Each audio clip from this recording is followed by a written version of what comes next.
ассалому алейкум бинандагони гиромӣ. нашри муфассали барномаи ахборро аз телевизиони тоҷикистон мустақиман манзуратон мегардонем.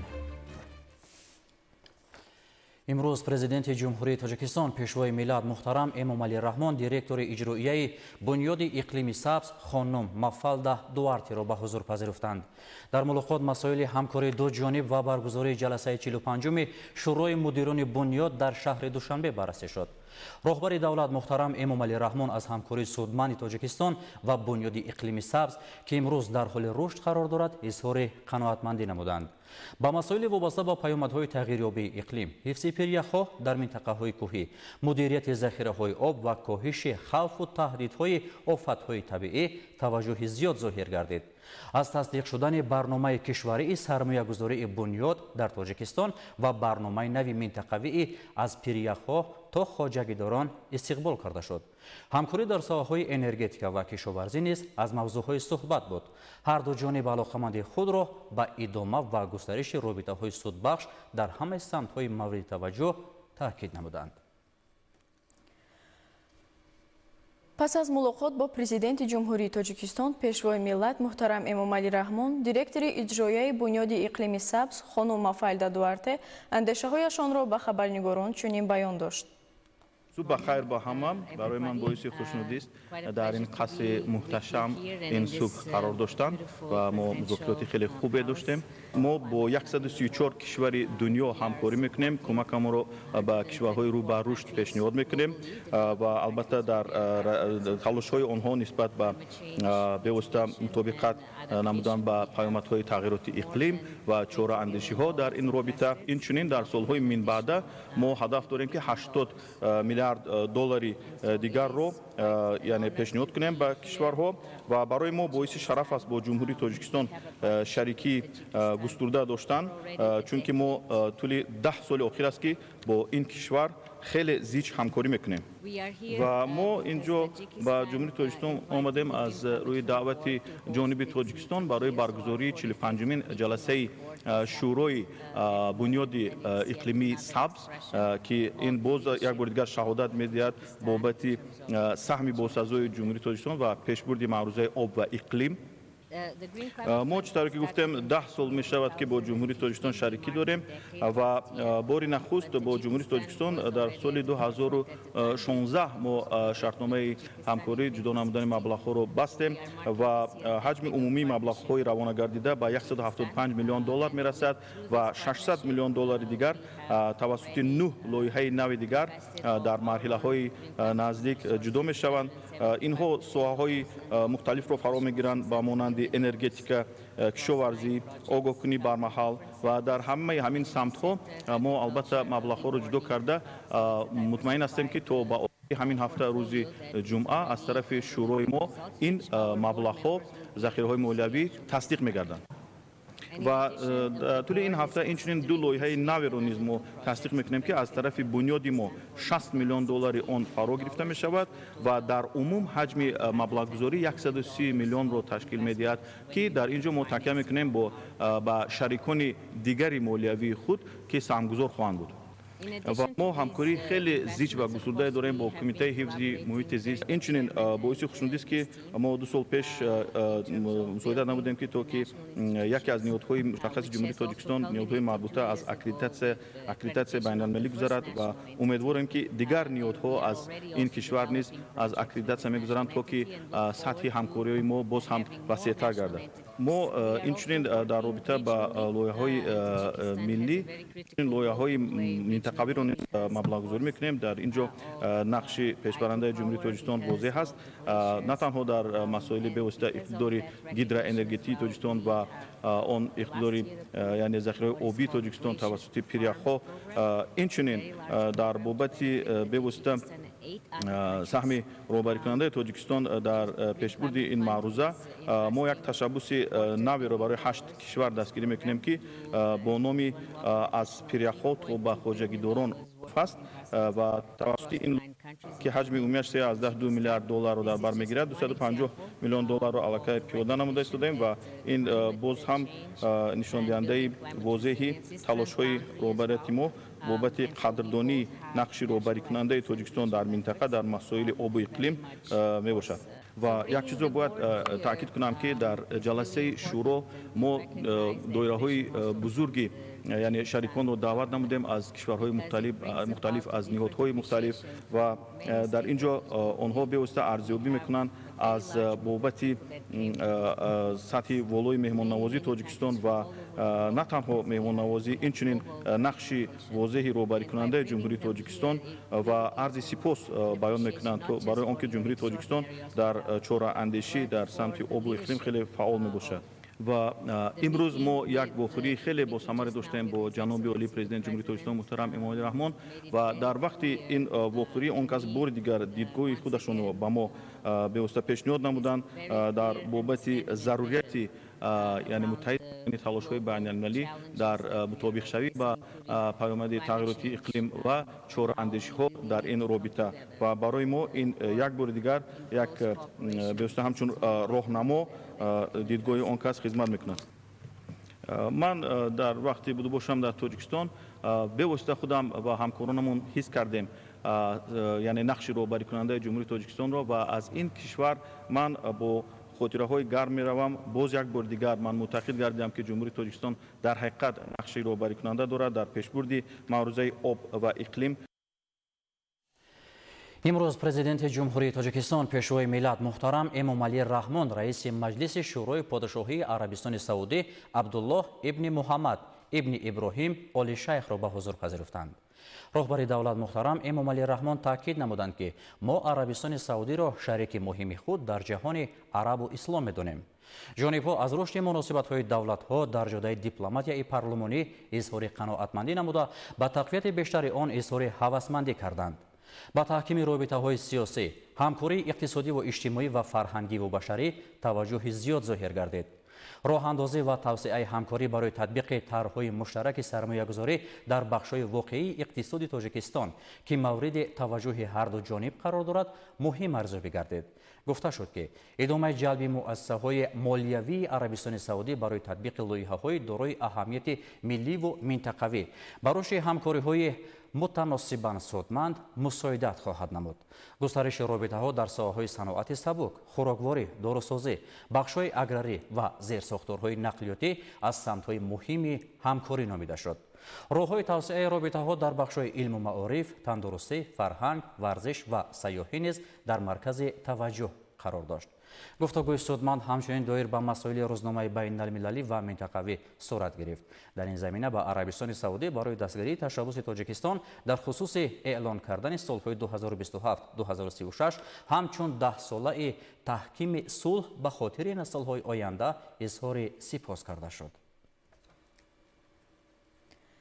در سالهای استقلال دولتی ساحه سغورتای اجتماعی و نفقه یکی از بخش‌های مهم سیاست اجتماعی دولت رشد و تکامل یافته در تامین حفظ اجتماعی اهالی نقش کلیدی گذاشته است. به مناسبت 30 سالگی تأسیس یابی این نهاد در کتابخانه ملی تاجیکستان چاره‌بینی تنتنوی دایر گردید. گزارش در این خصوص. سال 2025 در قطار دیگر دستاوردهای اگنتی سغورتای اجتماعی و نفقه نزد حکومت جمهوری تاجیکستان برنامه فهرست یگانه دولتی نفقه‌گیران را راه‌اندازی نمود که شروع از ماه آگوست سال 2025 پرداخت نفقه بار اول در جمهوری به طور متمرکز با واسطه برنامه مذکور به راه مانده شد. در دایره برنامه مذکور مشکلاتی که سالهای زیاد در سمت طلبات و پرداخت نفقه موجود بودند برطرف گردیدند.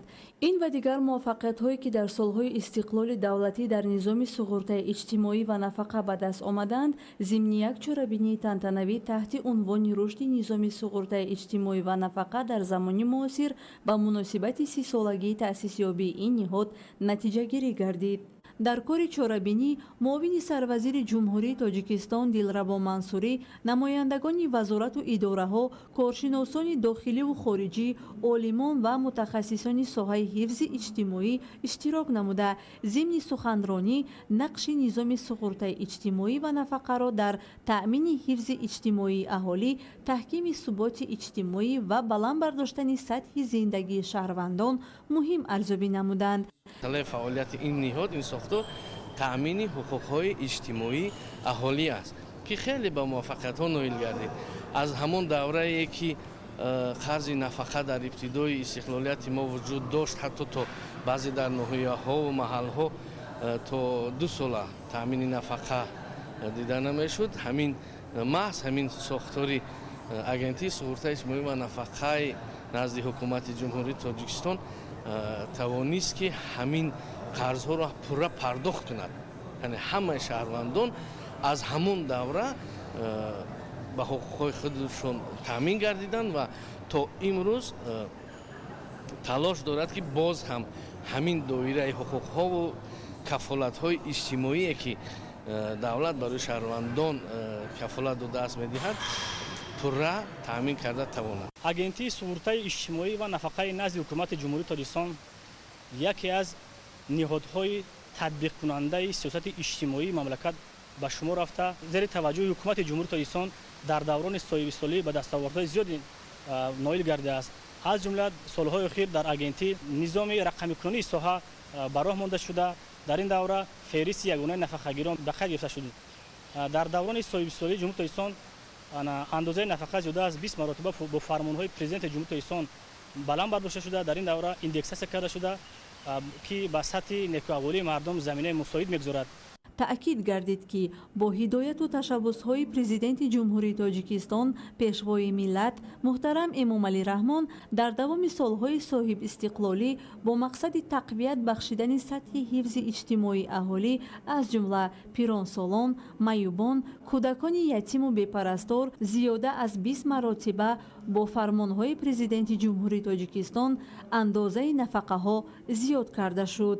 дар солҳои истиқлоли давлатӣ соҳаи суғуртаи иҷтимоӣ ва нафақа ҳамчун яке аз бахшҳои муҳими сиёсати иҷтимоии давлат рушду такомул ёфта дар таъмини ҳифзи иҷтимоии аҳолӣ нақши калидӣ гузоштааст. агентии суғуртаи иҷтимоӣ ва нафақаи назди ҳукумати ҷумҳурии Тоҷикистон фаъолияти худро бо мақсади дар амал татбиқ намудани сиёсати суғуртаи иҷтимоӣ ва таъминоти нафақа дар ҷумҳурии Тоҷикистон равона намуда, пайваста барои таъмини маблағгузории саривақтии пардохтҳои кафолатноки иҷтимоии давлатӣ, яъне нафақа ва кӯмакпулиҳои иҷтимоие ки аз низоми суғуртаи давлатии иҷтимоӣ бармеоянд, тадбирҳои зарурӣ меандешад. дар амал татбиқ кардани амру супоришҳои роҳбари давлат оиди гузаштан ба иқтисодиёти рақамӣ дар ин ҷода феҳристи ягонаи давлатии нафақагирон амалӣ карда шуд ки дар он тамоми намуди маълумот бар ин барнома ворид карда шудааст. иҷро кардани супориши протоколии ҳукумати ҷумҳурии Тоҷикистон оиди аз навбақайдгирии нафақагирон. ин аз навбақайдгирии нафақагирон дар портали ҳукумат дар ҳамбастагӣ ва бо дастгирии техникӣ ва барномавии агентии инноватсия ва технологияи рақамӣ дар барномаи фейсайдӣ, яъне шинохти чеҳра амалӣ карда шуд. қобили зикр аст ки бо дастгирии ҳукумати ҷумҳурии Тоҷикистон раванди рақамикунонӣ ва хидматрасонӣ ба нафақагирон яке аз самтҳои афзалиятноки сиёсати иҷтимоии агентӣ ба ҳисоб рафта, ба баланд гардидани сифати зиндагии нафақагирон, шаффофият ва самаранокии идоракунӣ мусоидат менамояд. дар ҳамоиш иштирокчиён доир ба роҳҳои минбаъдаи рушди соҳа, ҷорӣ намудани таҷрибаҳои муосир ва баланд бардоштани самаранокии хизматрасониҳои иҷтимоӣ мубодилаи афкор намуданд. дар ин рӯз як зумра собиқадорон, фаъолон ва кормандоне ки дар фаъолияти меҳнатиашон натиҷаҳоро афзун намуданд, бо медалҳои ҷашнӣ, диплом, сипоснома ва тӯҳфаҳои хотиравӣ қадрдонӣ шуданд. пазируфтани ташаббуси навбатии ҷумҳурии Тоҷикистон аз ҷониби ҷомеаи ҷаҳонӣ ва қабули қатномаи Созмони Милали Муттаҳид таҳти унвони 10-солаи байналмилалии таҳкими сулҳ барои наслҳои оянда солҳои 2027-2036 собитгари он аст ки густариши дӯстиву ҳамзистии халқҳо ва сулҳофарӣ рисолати таърихиву азалии миллати тоҷик аст. тафсилот дар гузориши Олим Носирзода. сулҳ бузургтарин неъмат ва арзиши гаронбаҳоест ки барои инсоният ҷиҳати дастрасӣ ба ҳаёти орому зиндагии осоишта чун обу ҳаво зарур аст. бо назардошти чунин муҳимияти ин арзиши пурқимат, ташаббуси беназири пешвои маҳбубу сулҳофари тоҷикон, президенти ҷумҳурии Тоҷикистон муҳтарам Эмомалӣ Раҳмон 10-солаи байналмилалӣ оид ба таҳкими сулҳ барои наслҳои оянда солҳои 2027-2036 аз ҷониби Созмони Милали Муттаҳид бо қадномаи махсус қабул гардид. ин рӯйдоди таърихӣ муждаи неку умедбахш برای تمام اهل بشر بوده بازگوی اعتراف سیاست صلح‌پرورانه و سازنده تاجیکستان در عرصه بین المللی می باشد. این تشبث نجیب فرهنگ صلح آفری، تحملگرایی و انسان دوستی ملت تاجیک را به جهانیان معرفی نموده نقش دولت صاحب استقلال ما را در تحکیم صلح و ثبات، همدیگر فهمی و همبستگی بین المللی باز هم مؤثرتر می گرداند. در جمهوری تاجیکستان امروز صلح و وحدت کامل پایدار است. مردم در فضای امن و ثبات سرتاسری فعالیت سازنده داشته به زندگی با سعادت نائل گردیدند و هر ساکن کشور از میوه‌های شهدبار استقلال بهره برداری می‌کند. برای رسیدن به چنین دستاوردی بی‌بها ملت تاجیک زیر راهبری خردمندانه پرزیدنت کشور محترم امامعلی رحمان مرحله‌های دشوار و سنگین دولتداری را عبور کرده تاجیکستان را به گلستان تبدیل دادند و امروز کبوتر صلح در فضای کشور ما بالافشانی می‌کند. خلق وحدت آفر و صلح دوست تاجیکستان چنین آسایش و سعادت را نه تنها برای خود بلکه برای اهل بشر خواستار است و از تجربه صلح آفری خود به جهانیان سبق دوستی و اتفاقی می‌دهد. این تشبثی که در قطعنامه سازمان ملل متحد قبول شد این بار دیگر از اون شهادت می‌دهد که پیشوای ملت پرزیدنت محترم کشور ما محترم امامعلی رحمان همیشه تلاشش برای صلح، آرامی، آسودگی نه تنها همین یک تاجیکستانی عزیز است بلکه بشر است. جنگ این منفیت نیست، جنگ این بدبختی است، جنگ این هلاکت است. وقتی که به صلح با آرامی رسیدیم در یک مدت کوتاه ببینید تاجیکستان چگونه گل شکفت، چگونه شهر و ده آباد گردید. این صلح همه چیز داد. ما پیش از همه در گرد سیاستی پیشوای ملت متحد باشیم، به زبان قوی از تحت دل چون پنجه مستحکم باشیم کشورمون آباد می شود، زندگیمون آسوده می گردد، مردم باز هم اتفاق می شود، در همه ساحه ها می توانیم رشد کنیم. جمهوری تاجیکستان تحت راهبری خردمندانه و سیاست دوربینانه پیشوای ملت محترم امامعلی رحمان همیشه جانبدار تحکیم صلح و وحدت، مکالمه تمدن‌ها و همزیستی آسایشته خلق‌ها بوده با پیشنهاد تشبث‌های سازنده در حل مسئله‌های مبرم جهانی سهمی ارزشمند می‌گذارد. اعلان 10 ساله بین المللی آید به تحکیم صلح برای نسل‌های آینده سالهای 2027-2036 ادامه منطقی همین سیاست بشردوستانه بوده برای تامین صلح پایدار، تحکیم امنیت بین المللی و فراهم آوردن آینده آرام و آسایشته برای نسل‌های امروز و فردا زمینه مساعد فراهم می‌سازد. بشبه این دستاورد مهمی بین المللی مایه افتخار هر یک ساکن تاجیکستان بوده باز یک صحیفه درخشان را در تاریخ دولتداری تاجیکان باز نمود. ملت تاجیک از قدیم الایام ملت صلح دوست بود، صلح پرور بود، با کل ساکنان دنیا مهر محبت و حس احترام داشت. همین رسالت رو پیشوای ملت پرزیدنت جمهوری تاجیکستان محترم امامعلی رحمان با تمام جهانیان بار دیگر اثبات نمود. صلح به انسان زندگی خوب و آسایشته فراهم می‌آورد. صلح است، آبادی است، آرامی است، تنجی است. صلح است، همدیگر فهمی است، قدردانی است. قبول تشبث نوبتی تاجیکستان در عرصه بین المللی برای هر ساکن کشور مایه افتخار و سرفرازی است. هر فرد صاحب معرفت را ضرور است که این نعمت‌های بزرگ صلح، وحدت و استقلال را همه جانبه حفظ نماید. این ارزش‌ها را قدر کرده برای تحکیم آنها سهم گذار باشند. زیرا سعادت زندگی، پیشرفت دولت و آینده درخشان نسل‌های فردا محض به پایداری همین ارزش‌های مقدس وابسته است. علیم ناصرزاده، خورشید نادرخان، اخبار.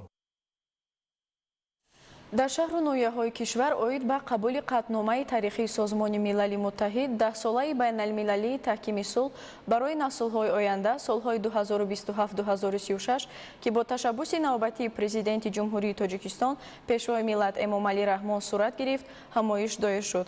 اهل جامعه این رویداد نادر تاریخی را با خوشنودی استقبال نموده هم‌آوازی خویش را بیان داشتند. گزارش در این خصوص.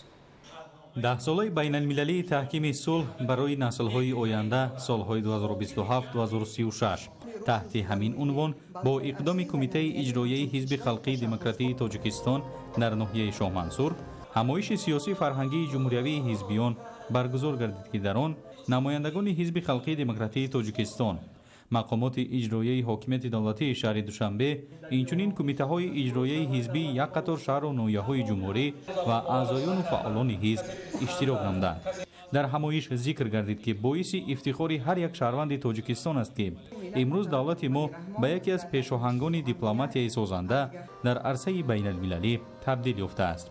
аз ҷониби маҷмаи умумии созмони милали муттаҳид бо пешниҳоди президенти ҷумҳурии тоҷикистон муҳтарам эмомалӣ раҳмон қабул гардидани қадномаи махсус таҳти унвони 10-солаи байналмилалии таҳкими сулҳ барои наслҳои оянда солҳои 2027-2036 яке аз ташаббусҳои навбатии мамлакати мост ки дар вазъияти имрӯзи ҷаҳон амри зарурӣ ва саривақтӣ мебошад. иброз гардид ки ҳамаи ташаббусҳои глобалии тоҷикистон танҳо марбути некуаҳволию осудаҳолии мардуми давлати мо набуда барои ҳамаи халқҳои ҷаҳон нигаронида шуданд. аз ҷумла ташаббусҳои ба обу ҳифзи пиряхҳо вобаста ки чандин сол боз дар арсаи байналмилалӣ пазируфта шудааст бо амалӣ гаштанашон ба миллионҳо сокини рӯи замин барои зиндагии арзандаю шоиста мусоидат хоҳанд кард. дар воқеъ сулҳ арзишест ки бе он ҳеҷ пешрафт, ҳеҷ рушд ва ҳеҷ ояндаи устувор вуҷуд дошта наметавонад. аз ин рӯ ташаббуси тоҷикистон на танҳо дастоварди як давлат балки саҳми арзишманд дар роҳи бунёди ҷаҳони осоишта амн ва инсонмеҳвар барои тамоми башарият мебошад. самараи сулҳу субот аст ки мардуми тоҷик бурдборона ба корҳои созандагию ободонӣ машғуланд ва ба муваффақиятҳои арзанда ноил гашта истоданд. дар фарҷом аз ҷониби аҳли ҳунари пойтахт барномаи рангини фарҳангӣ пешкаш гардида чорабинӣ дар рӯҳияи идона хотима ёфт. бо ибтикори кумитаи иҷроияи ҳизби халқии демократии тоҷикистон дар ноҳияи ёвон ба муносибати қабули қадномаи нави созмони милали муттаҳид таҳти унвони 10-солаи байналмилалии таҳкими сулҳ барои наслҳои оянда солҳои 2027-2036 ҳамоиши бошукӯҳи маърифатӣ ва фарҳангӣ баргузор гардид. дар ҳамоиш масъулини мақомоти иҷроияи ҳокимияти давлатии ноҳия, намояндагони ҳизб, фаъолони ҷомеа, ҷавонон ва сокинон иштирок намуда ташаббуси навбатии байналмилалии ҷумҳурии тоҷикистонро ки бо роҳбарии пешвои миллат муҳтарам эмомалӣ раҳмон аз ҷониби ҷомеаи ҷаҳонӣ пазируфта шуд, дастоварди муҳими сиёсати сулҳпарваронаи кишвар арзёбӣ намуданд. зимни суханрониҳо таъкид гардид ки қабули ин қаднома аз ҷониби созмони милали муттаҳид нишонаи эътирофи нақши тоҷикистон дар таҳкими сулҳу субот, ҳамзистии осоишта ва рушди ҳамкориҳои байналмилалӣ буда барои густариши фарҳанги сулҳ, таҳкими дӯстӣ миёни халқҳо ва тарбияи насли масъулиятшиносу ватандӯст заминаи мусоид фароҳам меорад. қисмати фарҳангӣ ҳамоиш бо иҷрои сурудҳои ватандӯстона, барномаҳои рангини ҳунарӣ ва намоиши саҳнаҳои тарбиявӣ идома ёфта муҳаббат ба ватан, эҳтиром ба арзишҳои миллӣ ва аҳамияти сулҳу ваҳдатро тараннум намуд. иштирокчиёни ҳамоиш бо изҳори ҷонибдорӣ аз сиёсати созандаву сулҳпарваронаи ҷумҳурии тоҷикистон таъкид карданд ки таҳкими сулҳ ва суботи пойдор вазифаи муқаддаси ҳар як шаҳрванди кишвар буда амалӣ гардидани ҳадафҳои 10-солаи байналмилалии таҳкими сулҳ барои наслҳои оянда ба ҳамкории муштарак ва масъулияти ҳамагонӣ вобастагӣ дорад. дар доираи амалисозии тадбирҳо ба истиқболи ҷашни 35-солагии истиқлоли давлатӣ дар деҳаи сафедоби ҷамоати деҳоти сафобахши ноҳияи Данғара бо саҳмгузори соҳибкорону фаъолони деҳа масофаи зиёда аз 15 километр роҳҳои байни деҳа ки солҳои зиёд таъмирталаб буд аз навсозӣ ва мунфарш карда шуд. гузориш дар ин хусус. сокинону соҳибкорони деҳаи сафедоби ҷамоати деҳоти сафобахши ноҳияи Данғара бо рӯҳбаландӣ ва шукргузорӣ аз синҷиву осоиштагӣ саҳми худро дар ободонии маҳаллӣ зисташон гузошта истоданд.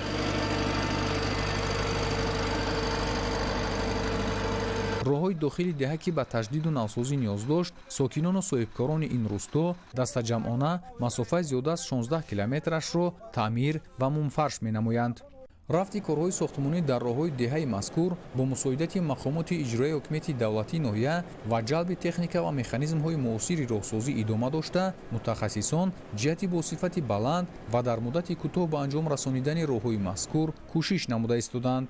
тамоми талаботҳои роҳсозӣ вобаста ба кӯҳистону ба ҷойгиршавии ҳамун чиз вобастагӣ аз ҷуборҳои бетонӣ сар карда то сифати асфалту сифати тагрезию боловардорию хокрезиш риоя карда шудааст ки мувофиқат мекунад. дар баробари таъмири роҳҳо соҳибкорону фаъолони деҳаи сафедоб симчӯбҳои кӯҳнаву фарсударо бо симчӯбҳои оҳану бетонӣ иваз намуда ният доранд ки равшаннамоии кӯчаҳоро низ таъмин намоянд. бо аз навсозӣ гардидани ин роҳҳо ва чароғонкунии кӯчаҳо сокинон дар ҳамбастагӣ бо мақомоти давлатӣ иншооти зарурии иҷтимоиро бунёд намуда инфраструктури заруриро дар деҳот таъмин менамоянд. мо сокинони ин деҳа барои ободии диёрамон 16 километр роҳҳоро мунфарш намуда домонаи 6 километр бо ҷӯйборҳои бетонӣ таъмин намудем. 200 дона симчӯбҳои пешинро бо симчӯбҳои бетонӣ иваз намудем. 4 дена трансформатори нав насб намудем. як муассисаи таҳсилоти умумӣ барои 400 хонанда дар Дубаст сохта ба истифода дода шуд. қасри фарҳанг сохта ба истифода дода шуд.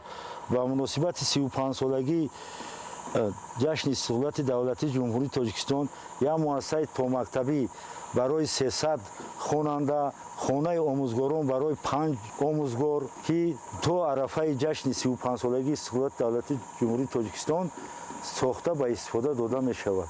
2 адад обанбор сохта ба истифода додем ки деҳаро ҳам бо оби ошомиданӣ ва ҳам бо оби фолезӣ таъмин карда истодааст.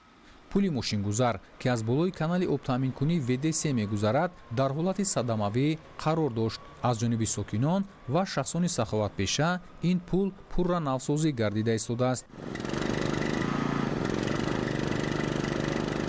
пули мазкур ки бо паҳнои 12 метр ва дарозии 18 метр бунёд мегардад, дар он техникаҳои пуриқтидор ва мутахассисони ботаҷриба ҷалб гардида кӯшиш намуда истоданд ки дар муҳлати кӯтоҳ ва бо сифати баланд сохтмонашро анҷом диҳанд. тавре иттилоъ доданд, то навсозӣ гардидани ин пул сокинони деҳаи Сафедоб барои гузаштан ба он тарафи деҳа ва барои маркази ноҳия рафтан ба шоҳроҳи Душанбе Кулоб мебаромаданд ки хатари зиёд дошт ва акнун ҳам роҳ кӯтоҳ гардиду ҳам бехатарӣ таъмин. Салоиддин Неъматзода, Завқибеки Абдураҳмон барои барномаи иттилоъоти ахбор аз ноҳияи Данғара. ба истиқболи ҷашни 35-солагии истиқлоли давлатӣ дар ноҳияи Мир Саид Али Ҳамадонӣ тадбирҳои бунёдкориву созандагӣ тақвият меёбанд. ин раванд дар баробари соҳаҳои муҳими хоҷагидорӣ ба рушди соҳаи тандурустӣ низ нақши устувор гузошт. аз раванди созандагиҳо ҳамкорони мо гузориш медиҳанд. ҷараёни марҳилаи созандагӣ дар ноҳияи Мир Саид Али Ҳамадонӣ ба рушди соҳаи тандурустӣ ва таъсиси ҷойҳои нави корӣ замина гузошта шароити мусоиди соҳавиро фароҳам овардааст. тибқи маълумот дар ноҳия аз маҷмӯи 380 иншооти бунёдшавандаи ҷашнӣ ба ифтихори 35-солагии истиқлоли давлатӣ 26 иншоот дар соҳаи тандурустӣ мебошад. таъмиру навсозии муассисаҳои кӯмаки аввалияи тиббию санитарии ноҳия низ дар доираи омодагиҳои ҷашнӣ нақшагузорӣ шуда, амалишавии пурраи иқдоми мазкур идома дорад. бо ибтикори масъулони соҳа ва ташаббуси мақомоти иҷроияи ҳокимияти давлатӣ баҳри муҳайё сохтани шароити созгор ва омодагиҳои ҳамаҷониба ба истиқболи ҷашни фархундаи истиқлоли давлатӣ баъди навсозии пурраи қисмати берунии бинои маркази саломатӣ ҳоло раванди таҷдиди дохилии иншоот ҷараён дорад. корҳои сохтмонӣ бо фарогирии сокинони маҳаллӣ амалӣ мегардад.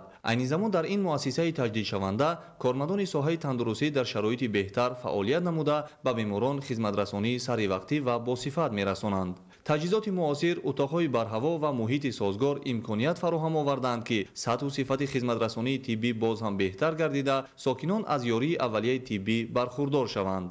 дар заминаи дастгириҳои доимии ҳукумати ҷумҳурии Тоҷикистон ва тадриҷан татбиқшавии лоиҳаҳо дар ҷамоатҳои деҳоти дурдасти ноҳия марҳила ба марҳила марказҳои саломатӣ ва бунгоҳҳои тиббии деҳотӣ бунёду навсозӣ гардида фазои мусоиди корӣ ва шароити арзандаи хизматрасонӣ ба аҳолӣ фароҳам омада истодааст. ҳамаи ин созандагиҳо ки барои муҳайё сохтани шароити арзандаи зиндагӣ ба сокинон аст, самараи истиқлолияти давлатӣ мебошад. тибқи маълумот, муассисаҳои кӯмаки аввалияи тиббию санитарии ноҳия дар маҷмӯъ дорои 45 бинову иншооти гуногун буда, дар онҳо беш аз 740 нафар ба фаъолият ҷалб гардиданд.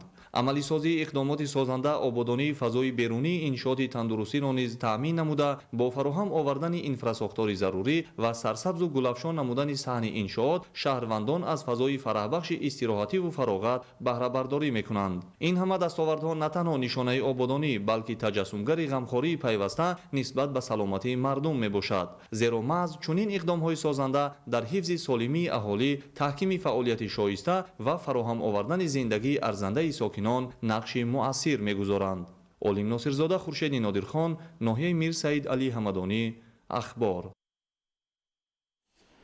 در ناحیه سنگور دوام سالهای اخیر 107 انشاءات تعیینات گوناگون خواجگی خلق به استفاده داده شده است. حالا در 12 انشاءات کارهای ساختمانی طبق نقشه جریان دارد.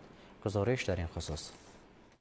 مرکز ماموری ناحیه سنگور در ساحل دریای خنگاب جایگیر بوده. سالهای صاحب استقلالی در روند برنامه‌های بنیادکارانه حکومت جمهوری تاجیکستان این گوشه دوردست کشوری عزیزمان خیلی هم آباد و زیبا شده ایستاده است. بنیاد دهها بیناهای ماموری، مؤسسه‌های تعلیمی و تندرستی و فرهنگ از حساب همه سرچشمه‌های مبلغ‌گذاری باعث پیشرفت اجتماعی و اقتصادی گردیده.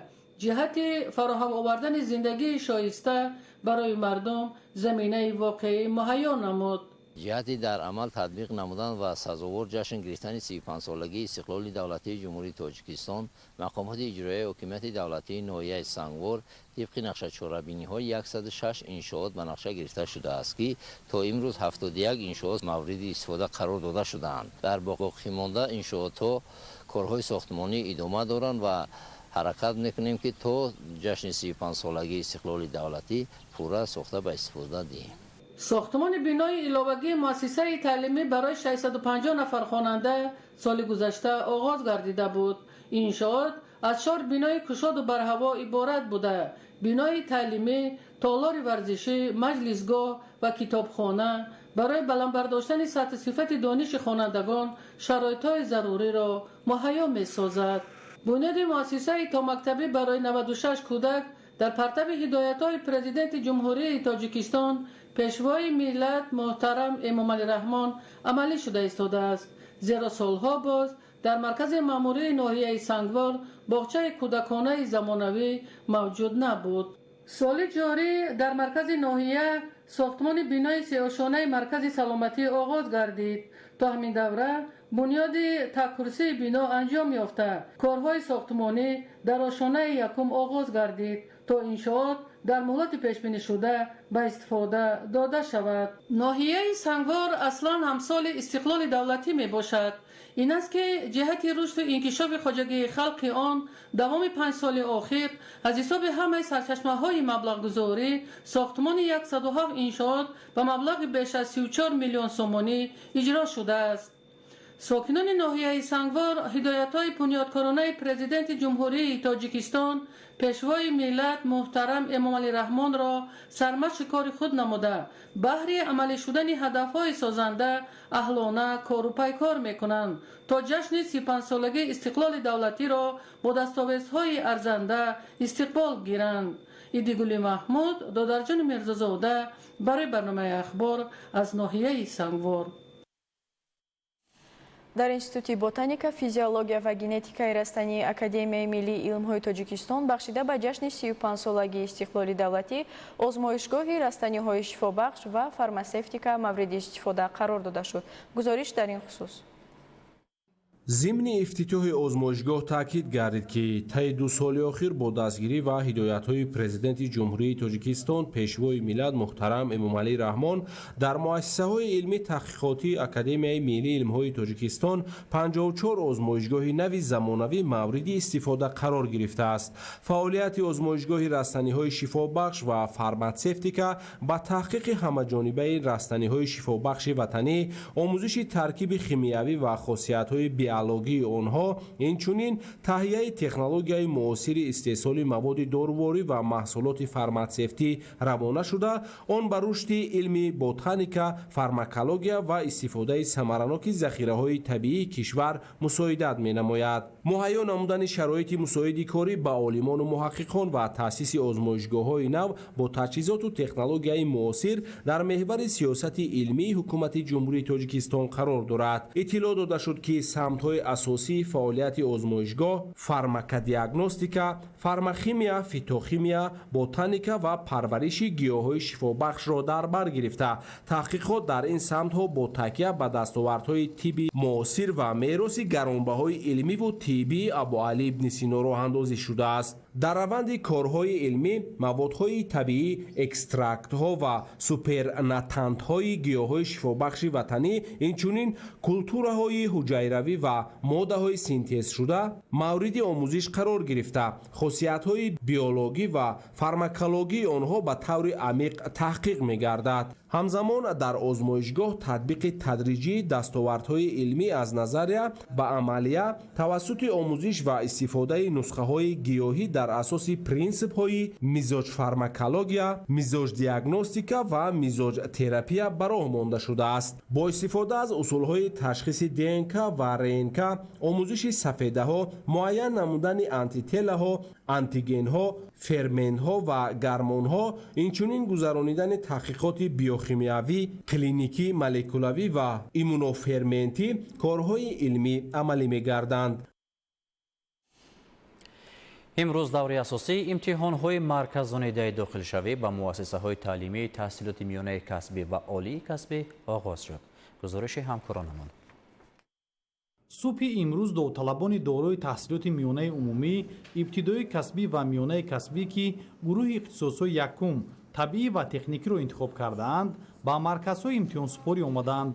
دور یکم یعنی دور اساسی امتحان‌ها از 1 ایول در 55 مرکز امتحانی آغاز شده تا 10 ایول ادامه می‌یابد. قسم ا از 4 سوبتست عبارت بوده برای گروه اختصاصی ذکر شده فن‌های زبان تاجیکی، ماتماتیکا، شیمیا و فیزیکا را در بر می‌گیرد. مورد به ذکر است که در دور اساسی امتحان 139163 داوطلب که از آنها 116560 نفرشان داوطلبان دارای تحصیلات میانه عمومی، ابتدایی و میانه کسبی و 22603 نفر دیگرشان داوطلبان دارای تحصیلات عمومی اساسی که از 2 مارس تا 30 اپریل سال جاری خود را به قید گرفتند اشتراک می‌نمایند. من در مرکز ملی تستی از روی کلاستر یکم حجاب سپاریدم و می‌خواهم در آینده به دانشگاه روم، دانشگاه را ختم کنم و صاحب کسب شوم. در 55 مرکز امتحان سپاری 1527 سینخانه آماده گردیده است. شماره داوطلبان در هر یک سینخانه امتحانی موافق ترتیب مقرر کرده حکومت جمهوری تاجیکستان 15 نفری میباشد. داوطلبان در سینخانه در پس هر یک میز یک نفری شنونده شده‌اند.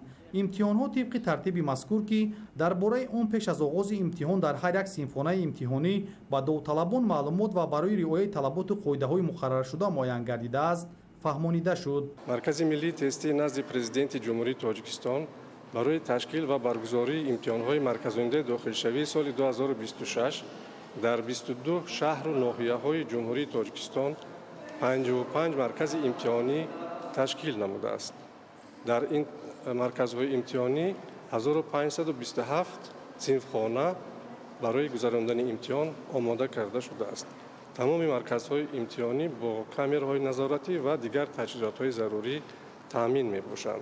سال جاری نیز روند امتحان‌ها از همه مرکزهای امتحانی توسط کامراهای نظارتی در حالت برخط آنلاین با مرکز پخش کرده می‌شود. موافق ترتیب مقرر کرده حکومت جمهوری تاجیکستان برای تامین شفافیت و نظارت روند امتحان‌ها در مرکز امتحانی کمیسیای جمعیتی نیز فعالیت می‌کند که هیئت آن را مقامات اجرایی محلی حکومت دولتی شهر و ناحیه‌ای که در حدود آن مرکز امتحانی عمل می‌کند معین و تصدیق کرده است. نتیجه امتحان‌ها خال و بلهای به دست آورده هر یک از داوطلبان و برای اشتراک در آزمون تقسیمات اجازت داشتن یا نداشتن آنها سال جاری 22 ایول به نقشه گرفته شده است.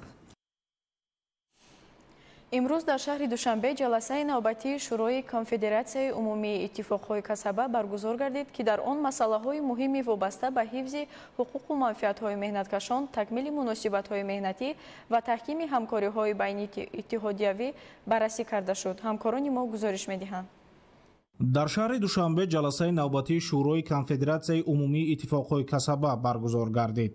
در کار آن راهبران و نمایندگان اتحادیه‌های کسبه یک قطار کشورهای اعضای این سازمان شرکت نموده مسائل‌های مهمی وابسته به حفظ حقوق و منفعت‌های کارمندان، تکمیل مناسبت‌های مهنتی، تحکیم حفظ اجتماعی و گسترش همکاری‌های بین همدیگری را بررسی کردند. баргузории чунин ҳамоиши бонуфуз дар пойтахти тоҷикистон шаҳри душанбе идомаи мантиқии сиёсати хориҷии ҳукумати ҷумҳурии тоҷикистон ба шумор меравад ки бар пояи ҳамкорӣ эҳтироми мутақобила ва тавсеяи робитаҳои судманд бо кишварҳои ҷаҳон роҳандозӣ шудааст. дар шароите ки масъалаҳои таъмини ҳуқуқи меҳнаткашон, ҳифзи иҷтимоӣ ва баланд бардоштани сатҳи некоавҳолии аҳолӣ аз муҳимтарин самтҳои сиёсати давлат ба ҳисоб мераванд, густариши ҳамкории иттиҳодияҳои касаба аҳамияти бештар касб мекунад.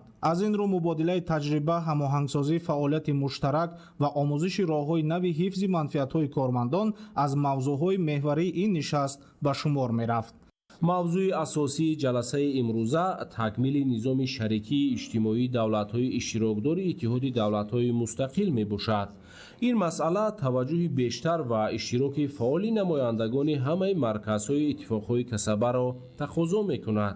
дар тӯли тарихи 34-солаи Конфедератсияи умумии иттифоқҳои касаба ҳамчун созмони байналмилалии иттифоқҳои касаба мо бори аввал дар майдони Федератсияи иттифоқҳои касабаи мустақили Тоҷикистон ҷамъ омадаем. ҷумҳурии тоҷикистон ҳамчун узви фаъоли ҷомеаи ҷаҳонӣ ҳамеша аз таҳкими ҳамкориҳои бисёрҷониба ҷонибдорӣ намуда, барои пешбурди гуфтугӯи созанда ва тақвияти эътимоди мутақобила талош менамояд. маҳз чунин чорабиниҳо барои таҳкими робитаҳои дӯстона, наздик шудани мавқеи кишварҳо оид ба масъалаҳои меҳнату ҳифзи иҷтимоӣ ва муайян намудани роҳҳои нави ҳамкорӣ заминаи мусоид фароҳам меоранд. бо дар назардошти аҳамияти масъалаҳои мавриди баррасӣ интизор меравад қарорҳои қабулшуда барои боз ҳам беҳтар гардидани фаъолияти иттиҳодияҳои касаба, ҳифзи ҳуқуқу манфиатҳои қонунии меҳнаткашон ва тавсеяи ҳамкориҳои созандаи кишварҳои аъзо мусоидат намуда ба таҳкими суботи иҷтимоӣ ва рушди устувор дар минтақа саҳми арзанда гузоранд.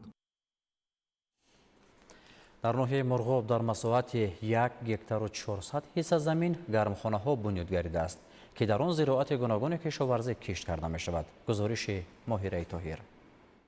аз баракати даврони соҳибистиқлолии кишвар дар ноҳияи дорои иқлими сарди Мурғоб ба бунёди боғҳо ва шинондани дарахтон таваҷҷӯҳи хоса равона гардида кишти сабзавоту полезӣ дар шароити гармхонаҳо ривоҷ ёфт. мутобиқи маълумоти оморӣ дар қаламрави ноҳияи Мурғоб дар масоҳати 1 гектару 400 ҳисса замин гармхонаҳо бунёд гардида аз самараи он рӯзгори соҳибони онҳо беҳбудӣ ёфта миқдори муайяни маҳсулот ба савдо бароварда мешавад. дар радифи гармхонаҳои калонҳаҷм дар ноҳия сокинон низ ба равнақи гармхонадорӣ мароғ зоҳир намуда соли 2022 Маҷнун Маҷнунов дар маркази ноҳия дар замини назди ҳавлигии худ гармхонаро бо дарозии 20 метр ва паҳноии 5 метр бунёд намуд. чунин раванди кор заминаи устувор барои тақвияти истиқлолияти ғизоӣ, афзудани даромаднокӣ ва рушди зиндагии соҳибкор мусоидат намуд. гармхонаро дар соли 2022 бунёд намудем ва аз замон сол фаъолият намуда истодааст ва ҳана ҳозир чуноне ки шумо дида истодаед дар ин ҷо мо помидор, бодиринг, қаламфури булғорӣ, тарбуз, кабутӣ ро кишт кардем. тарбузро ҳамчун таҷриба мо дар ин ҷо кишт кардем ки дар ин шароит баъзе сокинҳо аллакай таҷриба гузаронданд ки ҳосил метад. аз ин сабаб мо қарор додем ки ина таҷриба гузаронем. соҳиби гармхона умед дорад ки новобаста аз номусоидии боду ҳавои соли равон аз гармхона ҳосили дилхоҳро ба даст меорад. муносибати нек нисбати замин, ғизодии саривақтӣ, истифодаи усулҳои замонавии агротехникӣ омили муҳими фаровон ҳосилӣ мебошад. итминон меравад ки заҳмати эшон бара бас нарафта аз ҳисоби ҳосили соли равон буҷаи оилавӣ ғанӣ гардида миқдори муайяни маҳсулот манзури бошандагони ноҳия гардонда хоҳад шуд. дар шаҳри Истарафшан ҷамъоварии ҳосили ғалладонагиҳо бо маром идома дорад. имсол майдони кишти ғалладонагиҳо ба 12222 гектар расонида шуд. айни замон дар аксари хоҷагиҳо дарави ҳосил ҷараён дорад. гузориш дар ин хусус. дар майдонҳои васеи ғалазори шаҳри Истаравшан мавсими ҷамъоварии ҳосил ба марҳилаи фаъол ворид гардида, деҳқонон ҳар рӯзи мусоиди фасли тобистонро барои ғундоштани неъмати рӯёнидаи худ самаранок истифода мебаранд. ғала яке аз зироатҳои муҳими стратегӣ ба шумор рафта, дар таъмини амнияти озуқавории мамлакат нақши муҳим дорад. аз ин рӯ кишоварзони шаҳри Истаравшан аз оғози мавсим тамоми нерӯ ва имкониятҳои худро барои ҷамъоварии саривақтии ҳосил сафарбар намуданд. дар саҳроҳо техникаҳои кишоварзӣ пайваста фаъолият дошта, дар баробари онҳо садҳо нафар деҳқонон низ ба корҳои ҳосилғундорӣ машғуланд.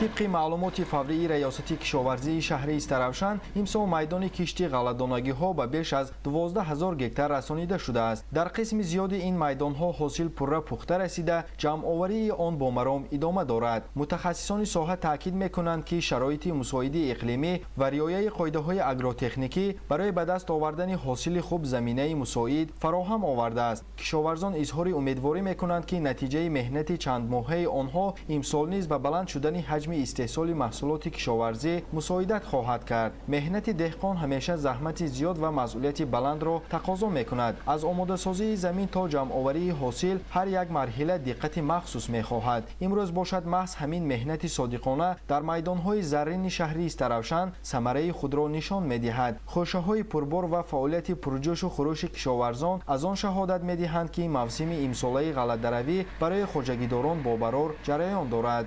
امروزها در شهر استرافشان معرکه دروی غله‌دانگی با مرام ادامه دارد و تکنیک‌های غله‌درو آماده کار بوده. در 5 جماعت‌های دهات شهر استرافشان دروی غله را ادامه داده ایستادند. ما نقشه داریم که در دوام 1 ماه دروی غله‌دانگی را در سطح بلند به انجام رسانیم. در برابر جمع آوری غله کشاورزان برای آمادگی به موسم نوبتی کشت نیز تدبیرهای ضروری می‌اندیشند، زیرا رشد ساحه کشاورزی و افزایش استحصالات از استفاده ثمرناک هر پارچه زمین وابستگی دارد. همین طور معرکه جمع آوری حاصل غله‌دانگی ها در شهر استرافشان با سرعت خوب ادامه داشته، دهقانان نیت دارند از هر گکتار میدان به حساب میانه 30 سنتنری حاصل به دست آورند و در مهلت‌های مقرر شده میدان غله‌دانگی ها را پر جمع آوری نمایند. فردوس عمرزاده، آرزو معروفزاده، شهر استرافشان، اخبار. باغپروران شهر اسفره در پرورش و استحصال میوه زردآلو تجربه خوب داشته اقلیم مساعد منطقه امکان می‌دهد که حاصل خوب رویانیده شود. در خواجگی‌ها کشاورزی شهر موسم جمع آوری زردآلو ادامه دارد. تفصیلات بیشتر در گزارش نوبتی. مردم مهنتقرین اسفره در پرورش و کارکرد نوهای گوناگون زردآلو در مقیاس کشور نامور گشته عنعنات نیک از نسل به نسل میراث گذاشته می شود. به شرافت استقلالیت دولتی جمهوری تاجیکستان پرورش باغات زردآلو در شهر رو به رشد و نمو نهاده، میوه خشک و طری آن به بازارهای کشورهای مختلف صادرات کرده می شود. حالا در شهر و دیات اسفره زیاده از 30 نوهای زردآلو از جمله نوهای خرمایی، میرسنجلی، تاجیبایی زرد و سرخ، کدو خرمایی، شیشه خرمایی، تلخک، بینیگاری، قندک، سبحانی و دیگرها پرورش کرده می شوند. سالهای آخر طبق دستور و سفارش‌های پیشوای ملت، پرزیدنت مملکت محترم امامعلی رحمان در اساس برنامه‌های دولتی صحوی هر سال صدها گکتار باغات نوی زمانوی زردآلو بنیاد می شوند. در این روند اهل زحمت خواجگی دهقانی امیرخان با استفاده عاقلانه زمین به بنیاد باغ و تاکزارهای نو اقدام نموده در میدان 44 گکتار باغ‌های زمانوی بنیاد نمودند که نهالان شنانیده شده الکی به حاصل درآمدند. شکرانی تنجو امانی میکنیم که محترم جناب عالی من به همین صاحبکارا امکانات‌های نقض داده موندن من ما صاحبکارا همین زمین‌های بیکارخوابیدگی گرفته آباد کردیم. همین زمین‌ها زمین‌های کوه پیشته بود، زمین‌های سنگلاخ بود. همین زمین‌های گرفتیم و آباد کردیم. امروز نتیجه حاصلش دیدیم. در باغ ما زیاده از 10 نمود زردآلو موجود است. نمودهای ابریکوس، بابایی، قروتک، میرسنجلی، تاجیبایی، مچالکا و غیره موجود است. حاصل این با نمودی تر و تازه، با نمودی خشک با فدراسیون روسیه صادرات میکنیم. айни замон деҳқонон ба ҷамъоварӣ ва коркарди ҳосил машғул буда зиёда аз 30 нафар бонувони маҳаллӣ ба ин маърака ҷалб шуданд. онҳо навъҳои гуногуни зардолуро дастчин ва бо истифода аз анъанаҳои дерин ва ҳам усулҳои навини хушк кардани зардолу онро кайса мекунанд. баъдан маҳсулот дар шароити мусоид хушконида шуда асосан барои содирот омода мегардад. ба ақидаи мутахассисон истеҳсоли меваи хушк на танҳо арзиши иловагии маҳсулотро зиёд мекунад, балки барои таъмини бозорҳои хориҷӣ бо маҳсулоти босифати ватанӣ мусоидат менамояд. мавриди зикр аст ки чунин фаъолияти истеҳсолӣ ҳамзамон барои сокинони маҳаллӣ ҷойҳои кории мавсимӣ фароҳам оварда дар беҳтар гардидани сатҳи зиндагии онҳо саҳм мегузорад. бояд тазаккур дод ки кишоварзони маҳаллӣ дар боғдориву зардолупарварӣ ва ҳам дар хушк кардани зардолу таҷрибаи ғании аҷдодӣ доранд ва ҳам дар самти коркарду бандубасти меваи хушк ва содироти он ба хориҷи кишвар пешсафанд. ният дорем боз 26 гектари диге заминро обод карда 5 гектар ангур, навъҳои ангур, сиёолу ва намудҳои дигар хел зардолуҳоя мешононем. маҳз бо талошу раҳнамоии сарвари давлат солҳои охир дар ҷумҳурӣ бахусус дар Исфара корхонаҳои бандубасти мева ба фаъолият шурӯъ намуданд ки ба беҳдошти сифати маҳсулоти содиротӣ ва баланд шудани сатҳи зиндагии мардум мусоидат карданд. алҳол дар шаҳр 12 корхона ба коркарди меваи хушк машғул буда барои зиёд намудани ҳаҷми содирот ва истифодаи технологияи нав тадбирҳои зарурӣ андешида мешавад, зеро зардолу асоси даромади оила, тинҷии рӯзгор ва асоси беҳдошти рӯзгори мардум аст. собири аюбӣ, саҳбони қурбон, шаҳри Исфара, ахбор. ноҳияи Восе яке аз ноҳияҳои аграрӣ дар минтақаи Кӯлов маҳсуб ёфта, кишоварзон дар таъмини сабади истеъмолӣ саҳми назаррас доранд. хоҷагидорон дар баробари ҷамъоварии ҳосил ҳамзамон кишти такрори зироатро вусъат бахшиданд. расидан ба яке аз ҳадафҳои асосии стратегии таъмини амнияти ӯзуқаворӣ ва беҳдошти вазъи иқтисодии сокинон ба рушди бемайлони соҳаи кишоварзӣ алоқамандии зич дорад. дар ин замина хоҷагидорони ҷамъияти шаҳрак ва деҳоти ноҳияи Восе ба масъалаи истифодаи самараноки заминҳои кӯрам ҳарчи бештар ба шуғл фаро гирифтани сокинон ва таъмини амнияти ӯзуқаворӣ чораҳои зарурӣ меандешанд. ба иттилои масъулони раёсати кишоварзии ноҳия, имсол бояд дар майдони умумии 22559 гектар заминҳои кӯрами обию лалмӣ кишти зироати гуногуни кишоварзӣ гузаронида шуда, корҳо дар ин самт мувофиқи нақша сомон дода мешавад. дар мавсими имсола хоҷагидорон тибқи нақша ғалатдонагиҳо аз қабили гандум, ҷав, лӯбиёгиҳо, ҷуворимакаи дон, зироати техникӣ, сабзавоту полезиҳо ва зироатҳои хӯроки чорво кишт карданд. заҳмати софдилонаи кишоварзони хоҷагиҳои деҳқонию кооперативҳои сесолии ҳудуди ҷамъияти деҳоти Тугарак имсол самараи хуб ба бор оварда деҳқононро қаноатманд намудааст. маҳалакаи ҳозқадии пахтаро қариб ба анҷом расондем ва дигар корҳои агротехникӣ пахта бошад, албатта нармкунӣ байни қаторҳо ва мубориза бар зидди касалӣ ва ҳашаротҳои зараррассони пахта идома дорад. дар заминҳои обие ки киштии зироатҳои гандум, ҷав гузаронда шудаанд, ҷамъоварӣ карда кишти такрори зироатҳои кишоварзӣ гузарондем, аз он ҷумла ҷуворимакаи дон гузарондагим, шолӣ ва сабзавот пешрафта истодааст ва ният дорем ки нақшае ки дар назди мо гузошта шудааст барои таъмин ва истеъмоли мардум ва яъне бозорҳои ноҳия ва берун аз ноҳияро ба маҳсулотҳои тару тоза таъмин намоем. имрӯзҳо хоҷагидорони ноҳияи Восе ба ҷамъоварии ҳосили барандпарваридаи сабзавоту полезӣ машғул мебошанд. таври худи барзгарон мегӯянд, ҳарчанд кор дар саҳро саҳлу осон нест, вале дар сурати ба самар расидани заҳмати кашидаи марди деҳқон рӯҳияи меҳнатдӯстӣ баланд мегардад. албатта дар баробари мусоид омадани боду ҳаво, инчунин истифода аз тавсияву маслиҳати мутахассисон, риояи талаботи қоидаҳои агротехникӣ яке аз омилҳои фаровон ҳосилӣ ба ҳисоб меравад. бо ин дар назар дошт, имсол аҳли заҳмати хоҷагиҳои деҳқонию кооперативҳои сисолӣ парвариши зироати кишоварзиро дар асоси тавсияву маслиҳати мутахассисон ва интихоби тухмиҳои аълосифат ба роҳ монда аз ҳосили хуби сабзавоту полезӣ ва нашъунамои зироати техникӣ хушнуд мебошанд. хоҷагидорон ҳосили сабзавотро барои рӯзгор истифода бурда, ҳамзамон дар таъмини сабати истеъмолии сокинони гирду атроф ва бозори дохилӣ саҳми арзанда мегузоранд. дар ин росто ба масъалаи вусъати кишти такрории зироати кишоварзӣ дар хоҷагиҳои деҳқонӣ ва қитъаҳои назди ҳавлигии сокинон таваҷҷӯҳи хоса равона мегардад. ҳамин аст ки ҳар як порча замин самараноку оқилона истифода шуда нашъунамо ва фаровонҳосилии маҳсулот ба чашм мерасад. таъмини амнияти ӯзқавурӣ ки аз ҳадафҳои стратегии ҳукумати ҷумҳурии тоҷикистон ба шумор меравад, аҳли заҳмати ноҳияи восеъ пайваста талош менамоянд ки дар ин самт қадамҳои устувор гузоранд ва ба ин васила ҳамзамон дар таъмини сабадии семолии аҳолӣ бо маҳсулоти тару тозаи кишоварзӣ ба шуғли доимию мавсимӣ фаро гирифтани сокинон ва баландбардоштани сатҳи некуаҳволии онҳо саҳмгузор бошанд. Анваршоҳ Сайдализода, Сайҳомиди Шариф, ноҳияи восеъ, Ахбор.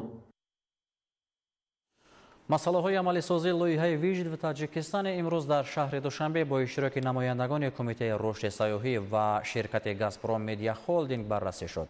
ин иқдом метавонад Тоҷикистонро ба миллионҳо бинандаи хориҷӣ ҳамчун кишвари дорои табиати нотакрор, фарҳанги ғанӣ ва имкониятҳои васеъи сайёҳӣ муаррифӣ намояд.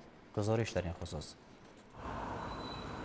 акнун Тоҷикистон метавонад ба саҳнаи навбатии яке аз маъруфтарин лоиҳаҳои телевизионии Федератсияи Россия табдил ёбад бо мақсади омодагӣ ва амалисозии лоиҳаи телевизионии «Выжить в Таджикистане» ё «Зиндагӣ дар Тоҷикистон», ҳайати намояндагони «Газпром Медиа Холдинги Федератсияи Россия» бо сафари корӣ дар шаҳри Душанбе қарор дорад. зимни мулоқот масъалаҳои вобаста ба татбиқи лоиҳа, имкониятҳои ҳамкории дуҷониба, дастгирии ҷараёни наворбардорӣ дар қаламрави Тоҷикистон ва истифодаи иқтидорҳои васеъи расонаии холдинг барои муаррифии имкониятҳои сайёҳии кишвар мавриди баррасӣ қарор гирифтанд. таъкид гардид ки «Газпром Медиа Холдинг» яке аз бузургтарин ширкатҳои медиавии Федератсияи Россия ба шумор рафта, дорои шабакаҳои сербинандаи телевизионӣ, платформаҳои рақамӣ ва имкониятҳои бузурги истеҳсоли маҳсулоти аудиовизуалӣ мебошад. лоиҳаи мазкур ки аз ҷониби шабакаи телевизионии ТНТ амалӣ мегардад, яке аз муваффақтарин барномаҳои фароғатӣ ва моҷароҷӯёна дар фазои телевизионии рӯсзабон ба ҳисоб меравад. миллионҳо нафар ин барномаро тавассути телевизион ва платформаҳои рақамӣ тамошо менамоянд. дар сурати наворбардории мавсими нави лоиҳа дар Тоҷикистон миллионҳо бинанда бо табиати нотакрор, кӯҳҳои осмонбӯс, дарёҳои мусаффо, фарҳанги ғанӣ, меҳмоннавозии тоҷикона ва имкониятҳои гуногуни сайёҳии кишвар аз наздик ошно хоҳанд шуд. ин метавонад дар баробари муаррифии симои муосири Тоҷикистон ба ҷалби бештари сайёҳони хориҷӣ, рушди бренди сайёҳии кишвар ва таҳкими ҳамкориҳои байналмилалӣ дар соҳаи сайёҳӣ мусоидат намояд. дар вилояти Намангони ҷумҳурии Ӯзбекистон форуми байналмилалии санъати мақом баргузор шуд ки дар он намояндагони 80 кишвари олам иштирок карданд. Тоҷикистонро дар ин ҳамоиши сатҳи баланд сарояндаи ҷавон ва бо истеъдоди тоҷик Ситораи Кароматуллоҳ муаррифӣ намуда сазовори ҷоиза шуд.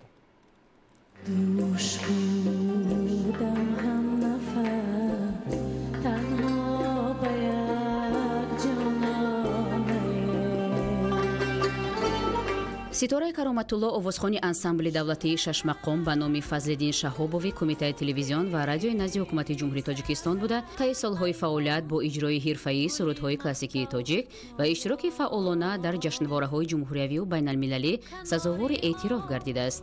зимни озмун дар чаҳорчӯбаи форуми байналмилалии санъати мақом ситораи Кароматуллоҳ бо диплом, рамзи махсуси озмун ва мукофотпулӣ ба маблағи $5000 амрикоӣ мукофотонида шуд.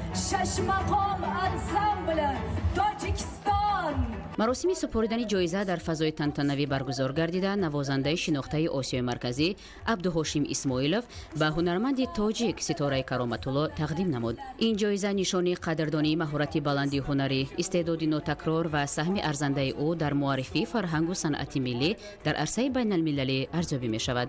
ёдовар мешавем ки сеюмин форуми байналмилалии санъати мақом аз 23 то 27 июни соли равон дар вилояти Намангони Ӯзбекистон таҳти сарпарасти ЮНЕСКО ва созмони маориф, илм ва фарҳанги исломӣ баргузор гашт ки дар ин чорабинии сатҳи баланд намояндагони 80 кишвари олам иштирок доштанд. Тоҷикистонро дар ин ҳамоиш сарояндаи ҷавон ва бо истеъдоди тоҷик Ситораи Кароматуллоҳ муаррифӣ намуд ва сазовори ҷоиза гардид.